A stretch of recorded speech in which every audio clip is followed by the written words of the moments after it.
Hi, welcome to this pre-law webinar with Binghamton University. I'm going to give it a second to let some people log in first.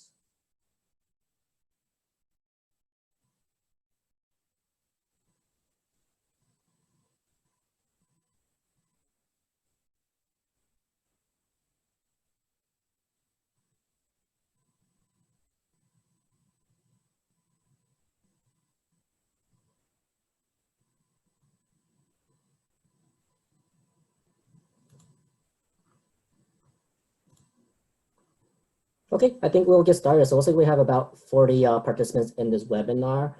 So my name is Alexander Ma. I'm the New York City admissions counselor for Binghamton. So I've been at my role for about 6 months now, but before that, I was working with the SUNY System Administration. So I was doing admissions work for them for a couple of years, working with all the different SUNY schools. For the students that were admitted this year, congratulations on being admitted to Binghamton. We did receive about 40,000 applications this year, so it's a really big accomplishment that you were accepted. And for all the different prospective students and parents, welcome to this webinar. Before we begin the presentation, I'd like to introduce everyone else that's participating in this webinar with me. Can I start with Pat? Hi, and congratulations on your acceptance to Binghamton. I'm Pat Roble, and I'm an admissions counselor. Great, thank you. And then to the pre-law advising team. Alex, you start. Oh, hi, I'm Alex Jablonski. I'm the pre-law advisor here at Binghamton University. And Wendy? Hi, I'm Wendy Martinek. I'm a faculty member in the Department of Political Science. I've been here for 20 years as of this fall, and most of my undergraduate classes are law or law-related. And then last but not least, our tour guides. Sure, I can start. Hi, everybody. My name is Isabel. I am a senior, and I'm from Mount Kisco, New York, in Westchester County. I'm also pre-law. I'm a double major in psychology and sociology, and I have a minor in Africana studies. I'll go next. Hi, everyone. My name is Kelsey. I am a junior from Port Washington, New York. I am on the pre-law track as well, and I am a political science and theater double major. Hi everyone, my name is Hallie. I'm from Rochester, New York, and I'm a sophomore this year. And I am currently double majoring in philosophy, politics, and law, and also psychology with a minor in forensic health. Awesome. And I know David is joining us right now. Can you introduce yourself briefly? Hello everyone, my name is David Babb. I am the Assistant Director of Admission for New Jersey Recruitment. Yeah, that's all. Thanks, David. So I did host a webinar a couple of weeks ago talking about Harpur College, which is one of the 6 schools within Binghamton University. So Harpur College has a lot of different flexibility in what you can do. So you can study sciences, liberal arts, different humanities, the different languages. But what's also housed in Harpur College is our advising track. So that includes pre-health, pre-med, and we're focusing on pre-law today.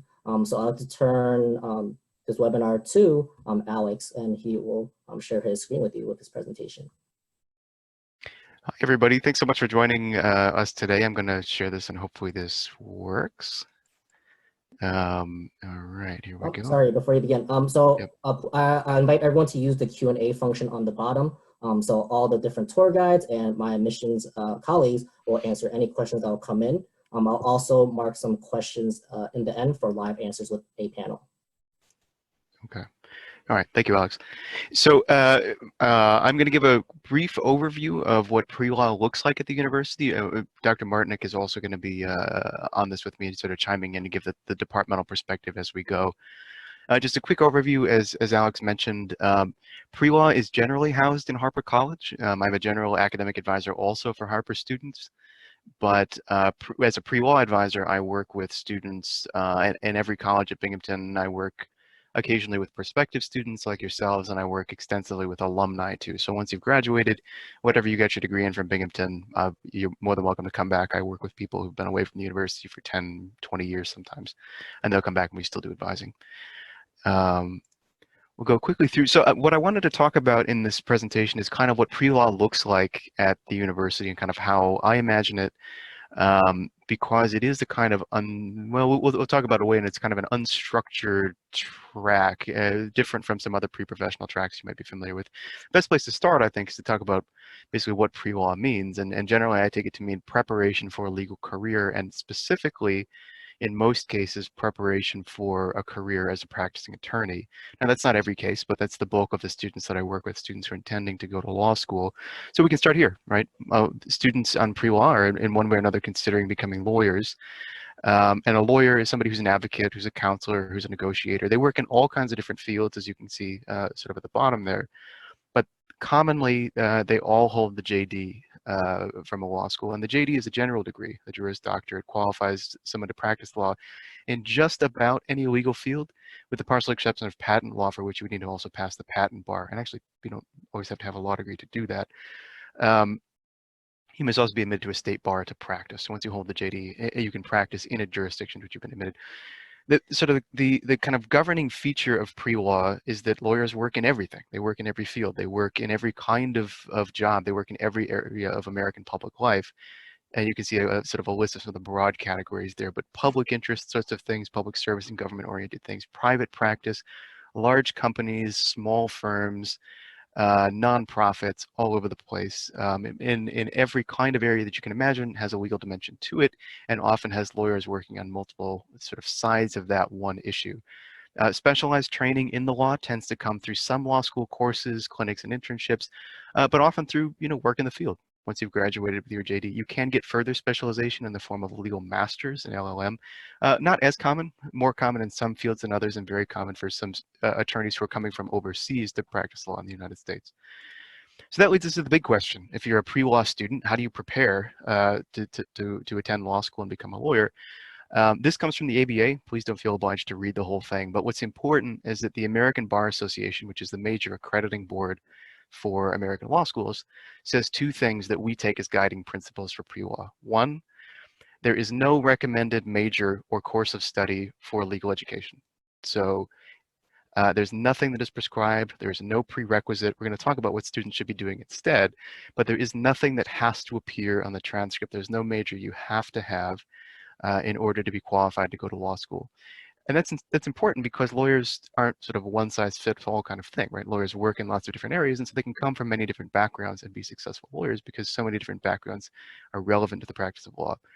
Instead, lawyers or prospective lawyers are encouraged to pursue an area of study that interests and challenges them, and take advantage of opportunities to develop the kinds of skills that are going to be necessary to be a successful lawyer. So research, writing skills. To that, I would add reading and strong interpersonal skills. So I want to talk about what that looks like at the university in two ways. The first is the question that I get most often, and that is, what has to appear on my record? Okay, so you're telling me that I don't have to have a major, you're telling me I don't have to have any set classes, but what do I have to do? What actually has to appear? The first thing is, following the line of the ABA, is you have to have an outstanding record of academic achievement that reflects a couple of things. You need to take a course of study that is interesting and challenging to you. This can be anything. It really can be anything. Now, some of the most common are things like political science, or our PPL program, philosophy, politics, and law, or history or English, some of the sort of the usual suspects you might expect. But I've had engineering students apply. I've had psychology students apply, management students apply, theater students and art students apply. I think the only program at Binghamton for which I have never had an applicant is nursing. For obvious reasons, I don't think you would go through the rigorous nursing program here if you didn't intend to be a nurse. But that's not to say that they didn't then become lawyers down the road. So while you're pursuing that course of study, you need to be developing those essential skills that the ABA has called out. So strong analytical reading and critical thinking skills, very strong writing skills. That is, the stock and trade of a lawyer is to write.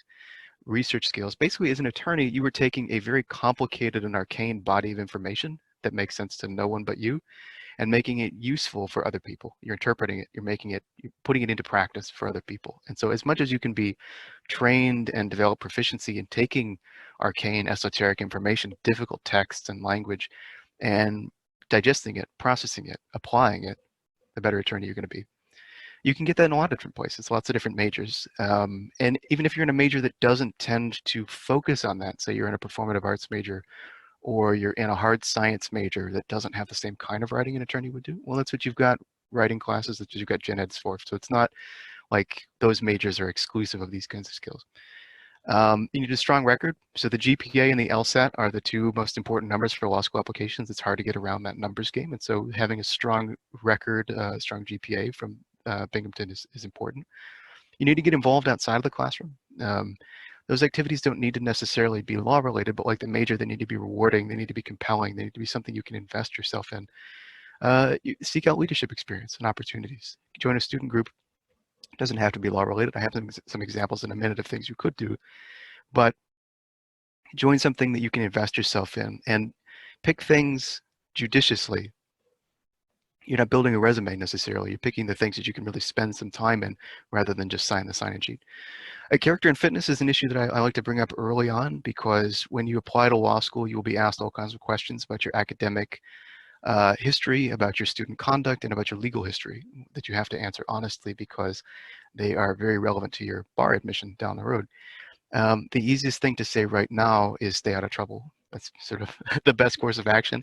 If something comes up, I'm a resource. I'm happy to talk to you about how that should appear on an application and what its relevance might be. But for right now, it's easiest to say, if I've got you early, to stay out of trouble. And then finally, develop good, solid relationships with professors and mentors. So you want to be seeking out professors, people who can ask you interesting questions, who can point you to interesting opportunities, who can be your sounding boards as you're thinking about your career and your interests, and ultimately people who will provide you recommendations, who will know you well and can write on your behalf when you apply. So that is, in short form, kind of what you should be looking for and what I tend to work with students on as a pre-law advisor. Things that would appear on your record and you can put on a resume that you can point to. But I think there's a dimension to pre-law that is often overlooked that I tend to think of as more important, and that is the broader investigatory aspect of being a pre-law student, right? It's flexible. There is no required major, there's no required courses, and so this is very different from something like a pre-health field. And you've got a lot of opportunity as somebody who may be interested in law to really spend your time in undergrad exploring what it is you're interested in, exploring what it is you value, what passions you have, and then figuring out the best ways for you to act on them in a professional way. So you don't have to come in saying, I know I want to be a lawyer, and commit to that from day one. In fact, I don't think you should commit to that for several years, because you have so much time to investigate how you want to operate in the professional world, and then to figure out if law is the right means to do that. And so as you're picking classes, as you're choosing opportunities, don't think of this as building a resume. Think of it as taking opportunities to understand who you are and what you want to do. And if law ends up being the right way to do that, great. If not, I'm not a recruiter for law schools. I'm not invested in a professional sense in pushing you into law school. I'm here to help you make the right decision. And you'll find that a lot of mentors, Dr. Martinek and lots of other people you'll be working with at the university, feel similarly, right? We want to make sure that we want to help you understand and help you to kind of piece together your sense of self and your goals. So really, as you're doing this, I think the big question to be considering is not really, do you want to go to law school? That's sort of an intermediate step to something, but do you want to be a lawyer? Is that what you want to spend your professional career doing? And if you do, why? And by the time you apply at the end of your senior year or maybe afterward, you want to strive for some kind of a compelling reason, something you can tell law schools, but something you can also tell yourself that will get you through a very trying experience and sustain you in a very challenging career. So that's pre-law kind of in a nutshell. Enjoy the flexibility, keep it in the back of your mind. We don't think of it as a track, we think of it more as kind of a state of mind. Take opportunities to explore this interest, but also keep yourself open to other things, because you have a unique opportunity to explore all these different things. So a couple of things you can be doing, and that I often will point students to on campus that might be helpful in this regard. We have a number of student groups, and some of our panelists today participate in some of these. Pre-law societies, a pre-law fraternity, we've got mock trial team, there's also a debate team. We have the Binghamton Law Quarterly, which is a student-published quarterly journal of law articles. Students can participate in the student conduct process, either as people basically adjudicating that process and handling charges against students, or as advocates for students charged with conduct violations. And we've got a number of offices on campus beyond my own and some of the departments to help you get involved. So there's the Fleischman Career Center, which is a good entry point for internships.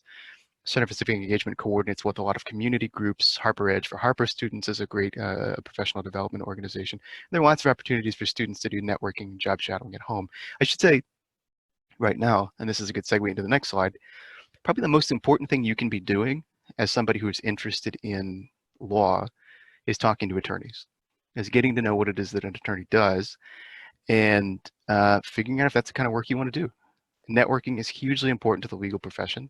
So on the one hand, you're building professional context, but also you're getting a sense of what the day-to-day grind of a lawyer looks like, which can sometimes be quite a bit different from the big abstract ideas that maybe got you there in the first place. So if you're thinking about, I want to save the world, I want to help people, I want to make money, I want to achieve a certain level of professional standing, I want to fix this problem or that problem. These are big ideas, which are no less important as organizing principles. But you got to know too, at a day-to-day level, what doing those things looks like. And there's no better way to do that than to get involved with attorneys. Locally, we have a lot of internship opportunities for students. These are just a number of offices that students regularly work at. You see, it's weighted heavily toward public interest, that is public service kinds of positions. So the DA, the public defender, county attorney, some county offices, the attorney general, legal aid society, which is a nonprofit. And that is because it just tends to be the kind of, there tend to be more openings, in my experience anyway, at those sorts of organizations. But we do have some private firms in town where students will work as well, sort of in a paralegal capacity. And there are analogs to this all over the state and all over the country. So every county is going to have similar offices. Every county is going to have law firms. Every county is going to have these kinds of things. So you can use this as kind of a template too if you're going back to Long Island or Westchester or Manhattan or back to New Jersey, and you're looking for other kinds of things you might be able to do. These are offices that you'll find analogs there.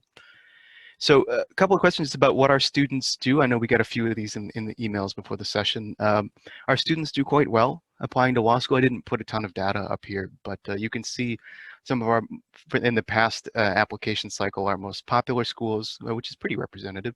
And then some honorable mentions as well. So what this suggests is our students, by and large, tend to attend law school in the New York City area. It's just simply a feature of the fact that most of them come from the New York City area and around there and want to go back there to practice. So most students, most law school graduates start their careers in the area where they went to law school. So if you want to practice in the city and you have roots in the city, generally our students going back there. But you can see as well that we're well represented at some very highly ranked schools around the country. We send students every year to the T14 if you follow that kind of thing. To the Washington, D.C. area, to the Boston, to California. So we're well represented. We're above the national average by about 10% in terms of acceptance rate, above the national average for the LSAT. So our students do well, and I would say Binghamton is a good platform for somebody interested in practicing law. We have a large base of alumni attorneys who are very active. I think we're very, very fortunate that they're as active as they are with us. And they work very often with our students. They're very supportive of them. So I want to include something in here. You maybe got a sneak peek of it there. One thing I really try to put front and center at a lot of my advising, particularly now, is I like to frame it as an investment. Some of you have maybe seen these figures before. If you haven't, I apologize for sort of tearing the Band-Aid off. Law school is expensive. It's extremely expensive, and it gets more expensive every year. And we're heading into a situation where the future, so the economic situation is a little uncertain. And so I like as early as possible to introduce students to the idea that this is going to be a sizable investment, a larger amount of money than you've spent on anything, probably up to this point. And to make sure that this sort of underlines my emphasis on preparation, having a compelling reason to attend before you go, knowing what it is you're getting yourself into, because when you're 20 years old, 21 years old, you can sign a loan for $300,000. Sometimes sight unseen, right? You don't really, you might not know if you want to be an attorney, and you can be on the hook for that much money. So there are ways to defray that, scholarships and things like that. And I'm going to talk with students a lot about that, but it's worth knowing, I think, the costs up front because this is an investment, and you want to put yourself in a position where you're as much as possible assuring yourself a reasonable return on that investment in the form of professional satisfaction and as low a debt load as you can. There's a complicating factor I like to talk about as well, which is that we tend to have this kind of cultural idea that lawyers make a ton of money, and some do. But in general, lawyers make salaries commensurate with their peers in other professions who hold graduate degrees. And you can see this kind of strange salary curve here. The bulk of attorneys are making, salary. This is starting attorneys, starting out with salaries between, $50,000 and $100,000, for first year out of graduate school students. There's a spike over it's now $190,000 or so. That's first year associates at very large firms like you'd find in New York City or DC or California. That's about 18%. of lawyers, and it's a very particular kind of job, a particular kind of professional workplace. If you want that kind of thing, and if that's what you're out there for, then that job is out there. But if you're looking at public service, different kinds of work, the salaries are maybe different than you're expecting, and this complicates the picture of the investment in law school. For me, it means that you need to take it very seriously, because you can't just say, well, I'm going to be making a ton of money, and so I don't have to think about it. I think it really does everybody a service to think about it early on. That's as much as I'll say about that now. We can talk about that in the questions if you like, but I try to bring it up in every presentation, and I talk with students a lot about it because I think that this financing piece is very important. So my role, and I'll turn it over to Wendy here in just a second too, to talk a little bit from the department perspective. As an advisor, I talk at length about basically everything that I just mentioned, which is the degree and career planning piece. I meet with students every day in my office or remotely now, walk-ins and appointments, talking about everything from, I don't even know what law is, why would I do that, to I'm actively applying, I'm in the middle of my LSATs, or I got my offers from schools and I don't know how to negotiate, you know, between different scholarship offers, everything in between. What should I be doing with my time here, and how should I put myself in a position to apply? Do a lot of support for law school applications, helping students to choose law schools, working on the documents involved in the application process, a little bit of LSAT prep stuff, and as I mentioned, the negotiating offers.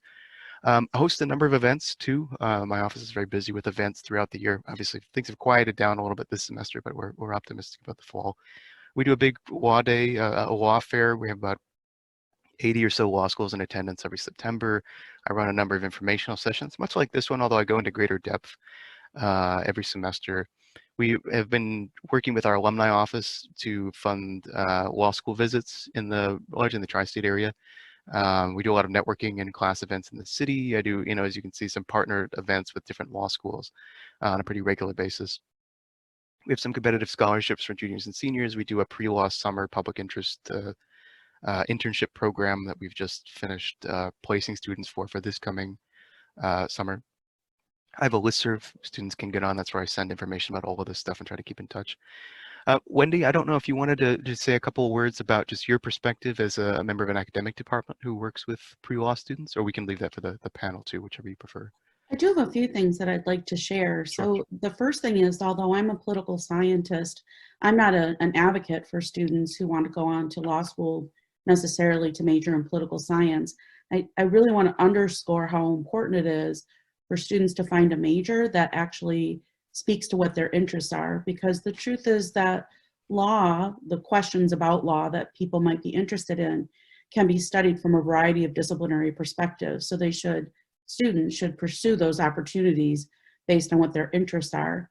And this also relates to the fact that law school itself, that is the specialized training. That is what law school provides, is the specialized technical training that's necessary for actually embarking on a career in the law. There's two reasons that students, I hope, will take seriously that they should really be casting a broad net to find where it is that they feel comfortable in terms of selecting a major. And there's two reasons for this. One is just the practical thing that students will do better, get more out of their classes and perform better in those classes if they're majoring in something that really is of interest to them, and where they're connecting with faculty, where they're connecting with their fellow peers in their classroom. And you're just going to do better, which if you are interested in law school down the road, that means your record is stronger. So you have more choices and perhaps more fellowship or scholarship opportunities. So that's really important. The other reason that I would encourage students to really make sure that they're finding a major that fits them, that feels like home, which by the way isn't easy to do in 1 year. Usually it's not until the second year, in my experience, that students have actually connected with enough faculty members to actually get a sense of that. But the second thing is, it's never too early to start developing those relationships with faculty members and other mentors. It's not common, but it's not unheard of that I'll have students asking, for example, in the fall of their senior year for a letter of recommendation for law school, when I've either never met them or I've had them in a class for the first time that fall. It's hard to write such letters because they don't know much very specific about the student. There's a big difference between that and the students that I've had in a couple of classes over the course of their time at Binghamton.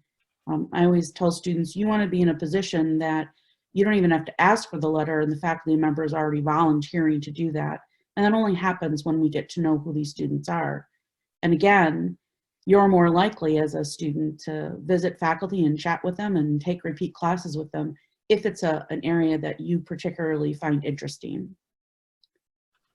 I'll also mention that I agree with Alex 100% that it's really more of a state of mind. And what I like about that kind of perspective on it is a couple of things. But first and foremost, what I like about it is it's the understanding that the skills that you need to develop in the classes that you're taking, regardless of what major, it turns out that those same skills, so working with challenging information, abstracting complex principles and applying those in novel situations, engaging in high level communication, both orally and in writing, it turns out that all of those skills, which you can get from any number of majors on campus, virtually every major on campus, those are really good for law school, but they're also really good for pretty much anything else you want to do.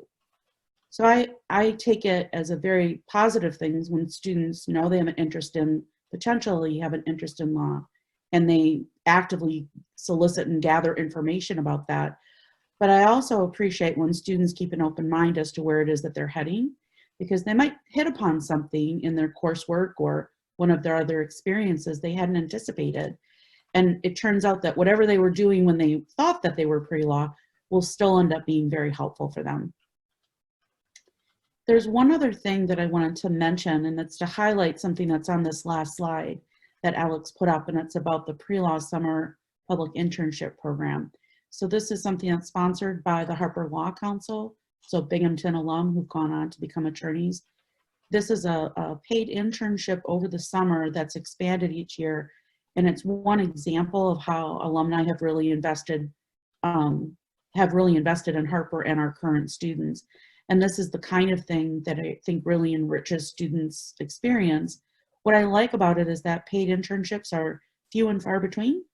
And this is a situation in which even students who might otherwise feel that over the summer that they need to have a job, that they can actually have an income while they're actually pursuing an internship.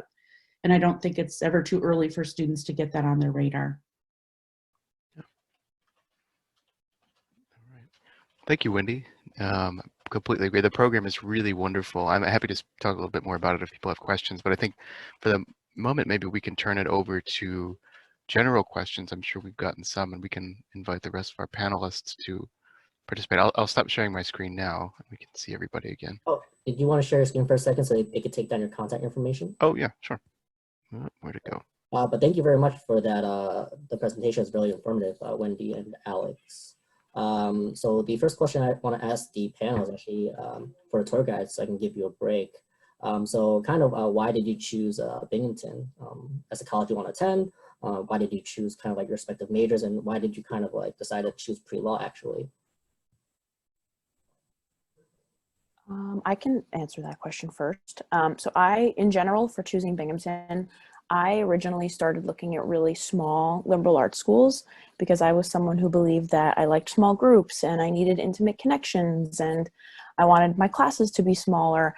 And what happened was the second, I mean, this is such a cliche story, but the second that I toured Binghamton, I immediately realized that it was a better fit for me because I really believe that Binghamton has the intimate feel of a small liberal arts school. So you know, our classes, of course, there are larger classes, but our classes and our faculty are amazing at catering to a lot of people. And, you know, we have residential communities where you come home to like a little neighborhood at the end of the day instead of just like a building. And we have different clubs and organizations that really help you find your people. But at the same time, it has a lot of the resources that small liberal arts schools don't tend to have. So research opportunities, I was doing research as soon as sophomore year. I did it all throughout until senior year. So things like that. I participated actually in the Harpur Law Council Public Interest Internship, which having a paid internship working in public interest law as an undergrad is like a really rare thing. But because we have alumni that have the resources to help us, I think that is amazing. So I had the best of both worlds for me. And then pre-law in general, I did a few internships. I really recommend internships, even if even if they're not paid, like if for some reason, you know, you have your mom's friend, or you have a connection who is a lawyer, if you can't get paid, just do it for like 2 days a week over the summer. You know, you don't have to do it for a long time, because I know how hard it is to work and not get paid, just to have exposure to different things, because that will really show you the everyday experiences of a lawyer. And I also recommend trying out different kinds of law as well. So that's my long-winded answer. Thank you. Kelsey or Haley, do you want to share? Sure, I can go. I really chose Binghamton because I had such a positive experience in contacting a lot of the advisors before I went, because I had a lot of questions.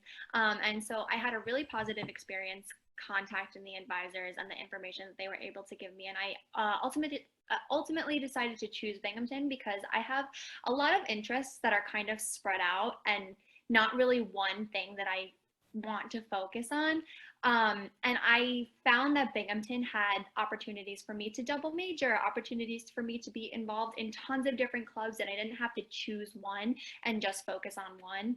And that's something that if you ask any of the tour guides, any students here, they're all involved in 100 different things and they love them a lot. And that's why I think I chose Binghamton ultimately. So my reasons for choosing Binghamton were pretty much Kelsey and Isabel's reasons mushed together. I love the extracurriculars, I love the research aspect, and I really love the feel of Binghamton. But my major-minor combination in general, I chose for some pretty specific reasons. So my first major is psychology. I've always loved psychology. I just love learning about how people think and why they do what they do. And PPL, which is philosophy, politics, and law, I was also interested in because it has such a wide scope of political science, of history, of philosophy classes that you kind of get to pick and choose while still staying in a major that has a track that has required courses and has professors that want to help you. So that was the perfect double major for me. And then I also found the forensic health minor through our Decker School of Nursing. And that was kind of the intersection that brought both of my majors together. And so far I'm very happy with the track that I'm on and pre-law in general. My dad was a lawyer, my dad is a lawyer, my grandpa was a lawyer, I come from a lot of lawyers, so I always thought that could be a possibility. So I kind of just signed up for the pre-law track to see what Binghamton has to offer, what resources I can start utilizing.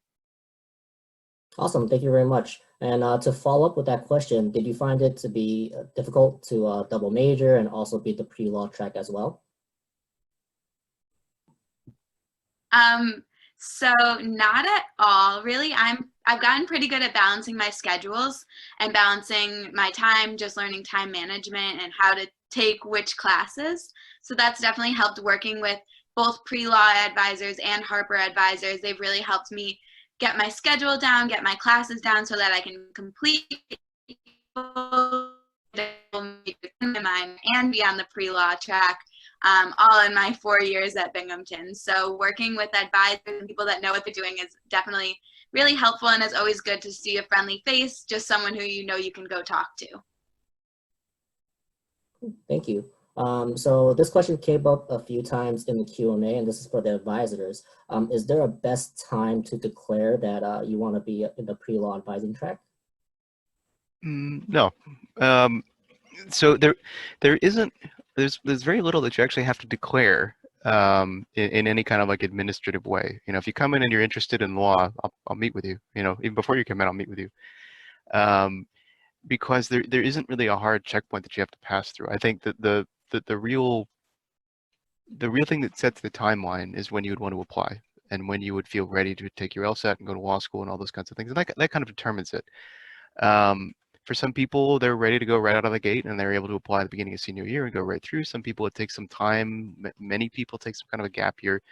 But I talk to a lot of students who come in and they explore a little while and they don't know that they're interested in law until their junior or their senior year, because it takes a while to explore different things, or you're on a particular path and you think that's what you want to do, and then your interests kind of slowly take you in a different direction. And so I meet with people all the time who come in, you know, they're about to graduate and they say, am I way too late to do this, to have this meeting with you? And I say, no, You know, there's no reason to do it before you're ready. And for some people, you're not ready until, it takes a little bit more time. And I don't think that that means that you're behind because you're not racing anybody but yourself. But so I guess the short answer is no.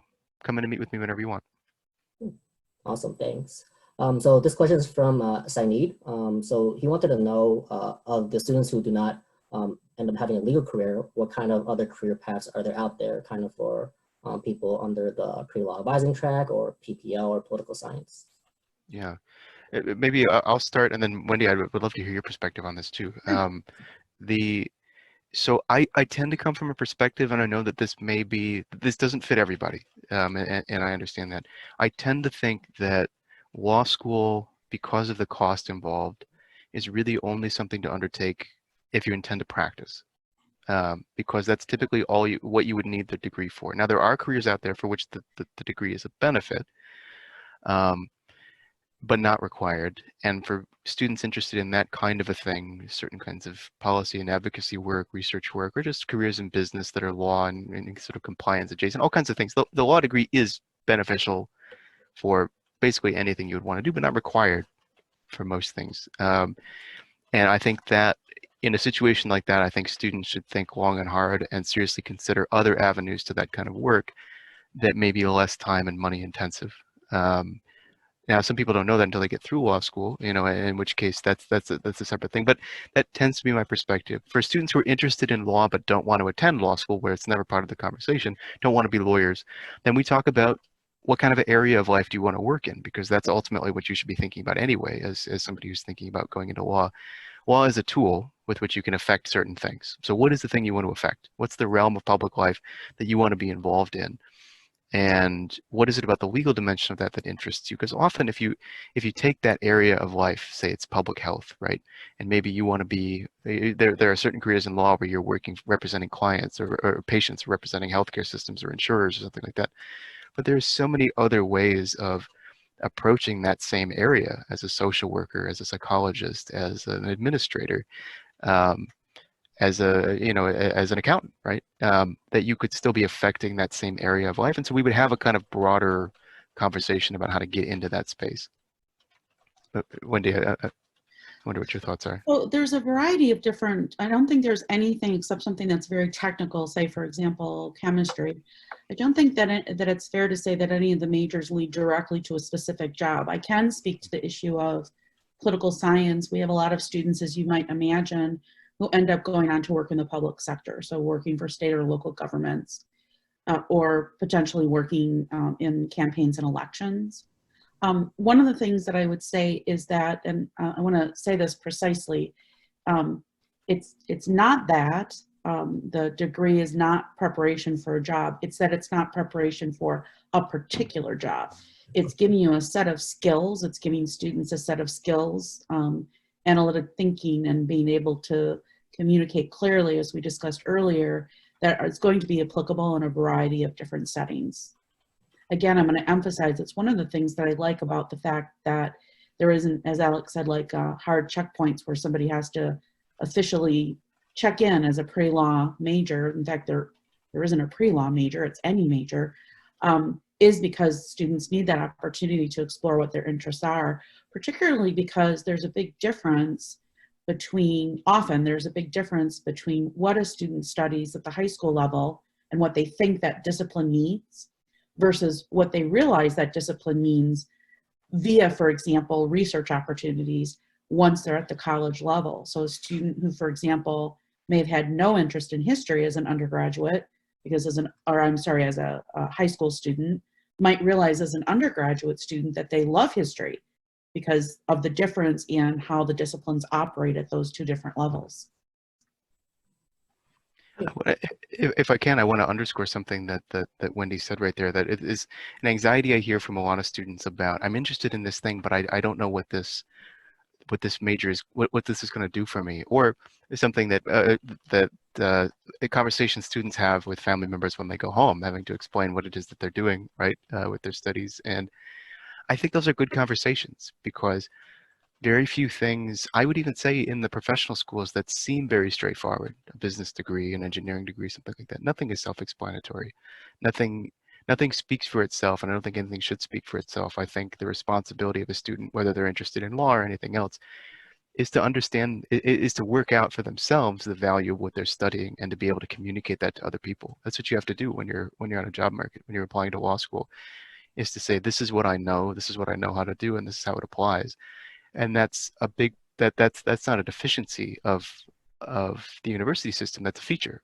That's part of something that you should be doing in studying, is thinking those questions, getting out there into the working world, taking an internship and saying, oh, I'm good at this. This is how this applies. And then you can come back to an employer and say, I know how to do this, or I know how to learn how to do this.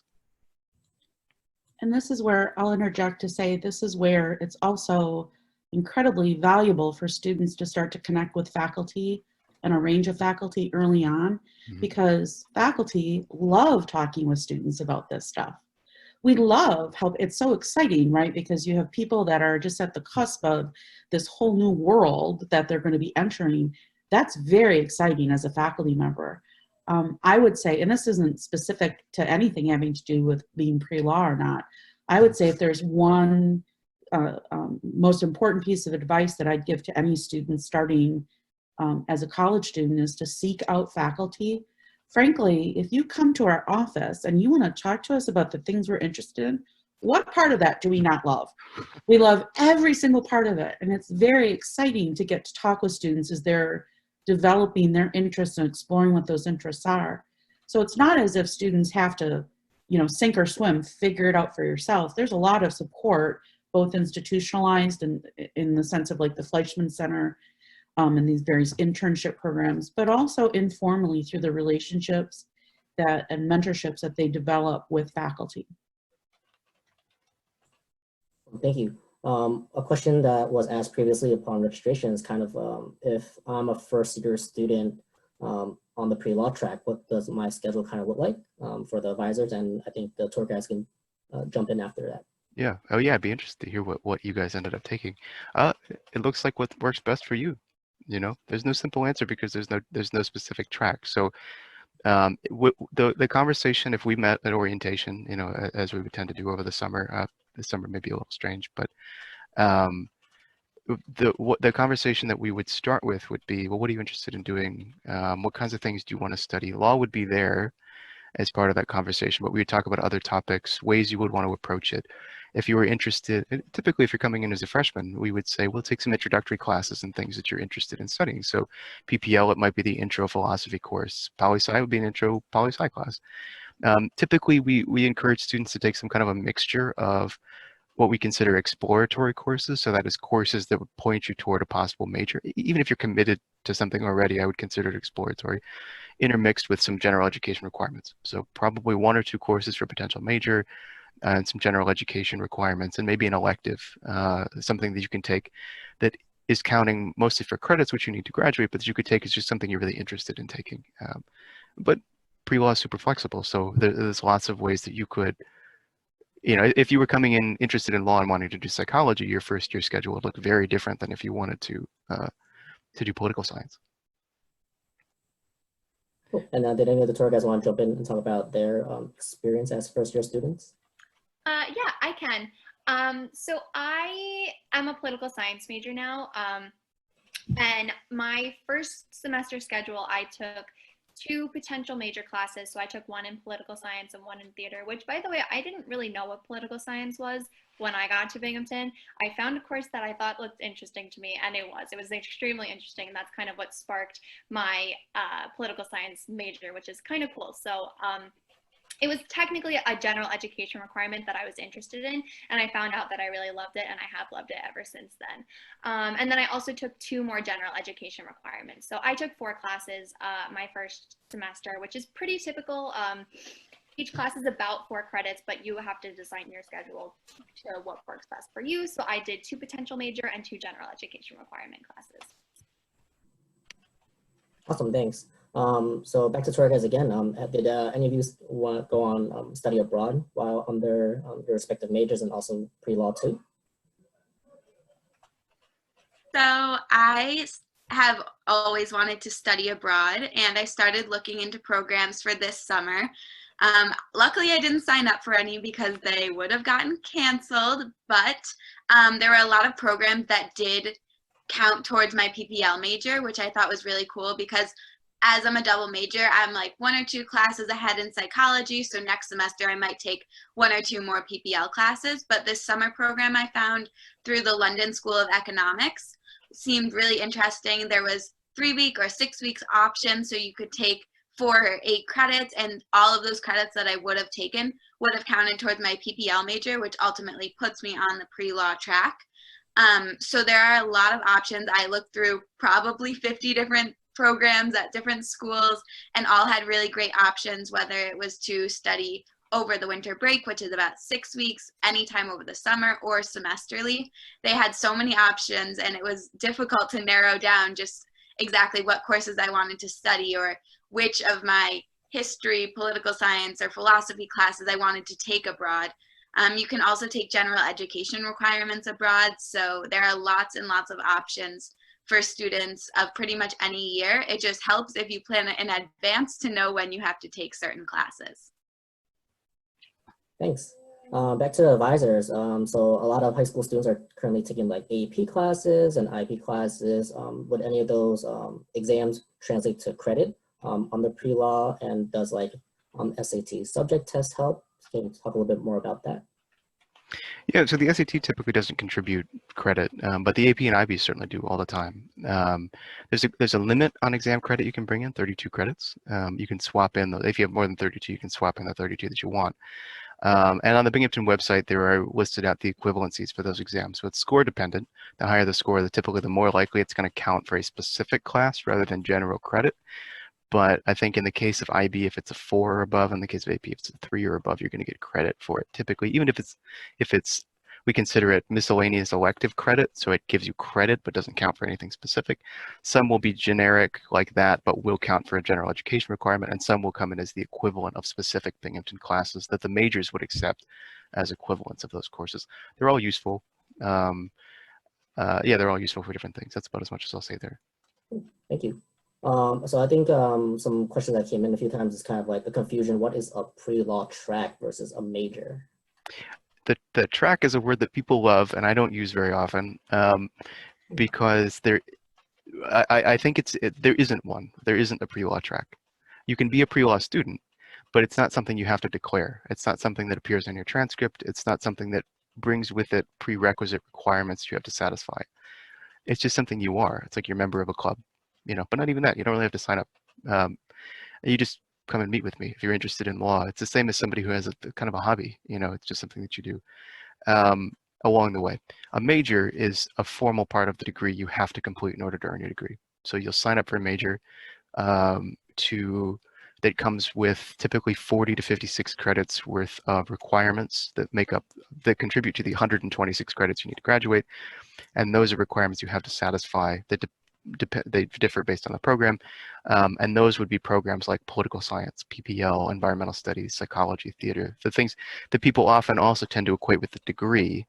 There's the major, which is that component piece. The degree is the major plus the general education requirements plus the credit requirements kind of all together. That would be something like the Bachelor of Arts, the Bachelor of Science. Pre-law is this sort of like morass that it all kind of sits in. You know, you just kind of do it along the way. Awesome, thank you. So I have an interesting question that came in from Jacob. So he was thinking about doing the 4+1 program with history. Have you worked with any students that are part of 4+1 also on the pre-law track intending to go into law school? Yeah. Wendy, does poli-sci have a 4+1? Political science does not currently have a 4+1. I do have worked, many of my students have done the 4+1 with the MPA program because they have interest in working in government, and several of those are interested in going on to law school. Yeah, very common for somebody who wants to. I think the 4+1 tends to be of real use to somebody who's not quite sure what graduate program they want to go to, because a 4+1, a master's, typically in a traditional academic department, so the master's in history, for example, is a great, obviously it's going to bring with it a lot of good analytical skills and archival and research experience. It's going to be broadly applicable, but also very useful for somebody who's considering a PhD or some kind of advanced work in that field. And maybe they're considering that alongside the JD. So a 1-year master's in that field could be a really good way of spreading out the options. I don't think in most cases a preemptive master's before the JD, if you're set on being a lawyer, is necessary. It makes sense on a case-by-case basis. Some people also like to be credential credential kind of collectors, you know, which isn't always required. You know, you don't have to have 300 letters after your name, you know, if the JD is the thing that's going to get you the job. Thank you. So a student wants to know kind of like what kind of resources are available on campus to help pre-law students, particularly, you know, if I'm bad at writing, is there a writing center, or you know, do the professors help me with that? Yeah, there's a writing center, and they teach a Writing 111 course, amongst other things, which is an introductory freshman composition course. I highly recommend that for everybody. Take a poli-sci course, take a history course too, take an English course. You know, you're going to get a lot of good intensive writing training. Harpur College specifically has a pretty extensive writing requirement that you need to fulfill as over the course of your studies. So lots of opportunities to write. A couple of suggestions that I would give, and Wendy probably has thoughts on this too. You need to see if you want to improve your writing. You need to one, take your writing assignment seriously. Really put the work in, do them ahead of time so that you can work on multiple revisions, and seek out help. So talk to your professors. You know, the thing about writing at the university is that every discipline, that is every department, every academic specialization, writes a little bit differently. And learning how to succeed in each of your classes requires learning that vernacular, learning that dialect and effect. And so the best people to talk to are the people who are fluent in it. So let's go talk to your professors about, okay, I think I'm generally a strong writer, but I'm having trouble with this history paper or this poli-sci paper. Like, how is it that you write in this discipline, and what is it that I should be doing? Or take my paper. Professors may have a standard they're expecting of freshmen in a course, and you say, okay, I get that, I'm doing okay, but tear it apart. Tell me what's really going on here with my writing, and then maybe they'll be franker with you about their thoughts. This speaks to the issue about self-awareness, and as a general rule, human beings tend to shy away from things that don't come easily to us, and so we put off mastering skills. And what I would say is that actually the weaker a student feels in terms of their writing, the more important it is early on to take writing intensive classes. Seek them out. Because like any skill, we don't get better at it if we're not practicing it. And it's not sometime far off in the future that something will magically change and all of a sudden we'll be a good writer. It's developing those skills early on. So looking for the classes that are going to require you to write a lot, even if you're dreading it because you feel like your writing isn't strong, the more that you do it, the better off you're going to be. And if you feel weak in that particular skill, then take classes that require you to do that earlier. By the way, it applies to any of the skills that we've been talking about more broadly, the kinds of skills that will help students, whether they're pre-law or any other postgraduate career or post-collegiate career option that they might want to pursue. Thinking analytically, being able to speak well, those skills are going to serve you well no matter what. If you feel deficient or a student feels weak or uncertain about one of those, build on those skills early. Thank you. So this question is from Liam. So it's talking about requirements. Is there like a preferred GPA or LSAT score or kind of extracurriculars that students can participate in at Binghamton to make them, I guess, more competitive when applying to law school? You can do GPA and LSAT first. Higher is better in most cases. It's hard to avoid the numbers game that law school admissions is. The LSAT and the GPA are huge factors in terms of what numbers a school accepts, are really important factors in how that school is ranked, and so they weigh very heavily on law school admissions. So higher is better, but it depends on the school. At your top tier, you're looking at a median, so that is the middle of the students who accepted, a median GPA of 3.8, 3.9 in some cases, and an LSAT of 172 or 173 out of 180. So very high, very selective, but you'll find that the lower 50% of those schools often trails out a bit. So they're going to accept students maybe down in the 160s and maybe down into the 3.5s or lower than that. That's at the top tier. You know, I think law school admissions generally, a good rule of thumb is higher is better. You want to keep things above the 3.0. And the average LSAT is about 152, 153, 154. It fluctuates every year a little bit. It's going to depend on the school. There's tons of data. We don't need to get into it today, but if you come visit me in my office, we can pour through it if you like. Tons of admissions data out there. So for every school, I have information on the median, the quartiles for both of those scores, what kind of students they tend to accept. I have information on Binghamton students accepted at those particular schools. Higher is better, above the median is better for a particular school because that puts you in stronger contention for scholarships, which can often be the more determinative thing than even admission for whether or not you decide to attend the school. In terms of extracurriculars, anything is good. Do something, get involved in it, show you care about it. Law-related stuff is good. One thing I'll say about internships and student groups, it doesn't have to be law-related, but I do push students to do some law-related stuff because you have to try it to know if you like it. So you need to get some of that experience, but you don't have to devote all of your time to it to the exclusion of other things you might like. You like movies? Join a cinema club. You like music? Play an instrument. Join the choir. You know, there's so many other ways to get involved that are all useful and all productive. And working, I do think that working is considered an extracurricular. I think it's often overlooked. If you need to work to go to school, or if you want to work to support yourself, that is something that law schools value as well. So don't feel like that's wasted time. Could I add something about the extracurriculars, which is that it is a huge mistake to just collect lines on somebody's resume. That's not convincing to law schools that you are somehow the candidate they want just because there's a whole list of things that you've joined. Find the things that really speak to you. And particularly, as Alex said, it does not all have to be law related. In fact, one of the things that students, now this is 4 years in advance for those who are going to start college this fall, but writing the 1-page or 2-page personal statement that you include with an application to law school demonstrating why it is that you're a good candidate. It's really hard to write, and it's especially hard to write if all you can write is some version of, I love the law, I like watching law-related television shows. You have to have something very concrete to say, but it does not have to be about the internship you did in a law-related environment. It can be about something that you learned about yourself when you were serving as, for example, a residence hall assistant, or you had a small part in a play, or any number of other activities, because it's about not that you are already prepared for law school in a particular, like the substance of law, but that you have skills and abilities like resilience and judgment and an ability to engage in self-reflection and to overcome obstacles. And those can be demonstrated through any number of different experiences that you've had, not just ones that are specifically law related. Thank you.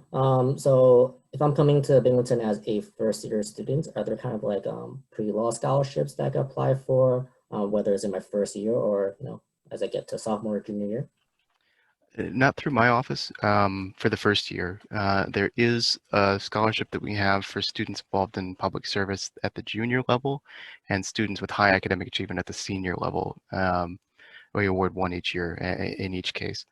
Other scholarships, if you're interested, I would probably direct you to external scholarships, and there is an office of external scholarships and awards that I would probably point you to in the first place. I don't know those off the top of my head.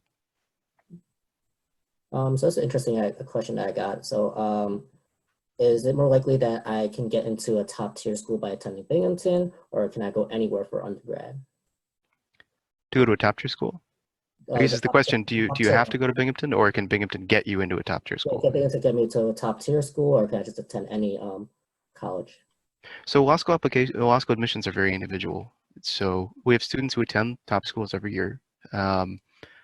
Coming to Binghamton, I couldn't guarantee that you'd be able to get in. Just as going to a very top-ranked undergrad, I couldn't guarantee that you get into a top-ranked law school. It's very dependent on how you present yourself as an applicant. I can say that students at Binghamton do have success at top-ranked schools every year. It depends on the particular year where exactly they're going, but they do. And it really hinges on high levels of academic achievement, high levels of self-awareness, as Wendy mentioned, strong writing skills, all the things we've been talking about. People who can demonstrate that in considerable measure do well. And what I would say in choosing an undergraduate institution, I would say go to a place where you feel like you can be successful, and a place that has the resources and has the opportunities that you feel like you're poised to take advantage of. And if you feel like you'd fit in and you feel like you can, and this is, I gave exactly the same advice for law schools. If the place seems like a place where you can go and there are things you can do and things you're excited to do and things you can take advantage of, it's probably the right place for you. Awesome, thank you very much. So it looks like it's about 6 o'clock right now, so we're gonna wrap up this webinar. Thank you, Alex and Wendy, for presenting about pre-law and political science, and thank you for tour guides and admission staff for supporting the back end. If you do have any other questions, I do invite you to join our counselor chat hour. I'm gonna put the link into the chat function if you wanna copy and paste that to your toolbar. So that chat hour is every day between 8:30 to 5 o'clock. So if you have any other questions that come up later on, please find us there. Otherwise, I believe Alex did share his phone number and email address with all of you if you have any other pre-law specific questions. But otherwise, thank you very much for joining me on this webinar and have a great night. Yeah. Thank you. Thank you.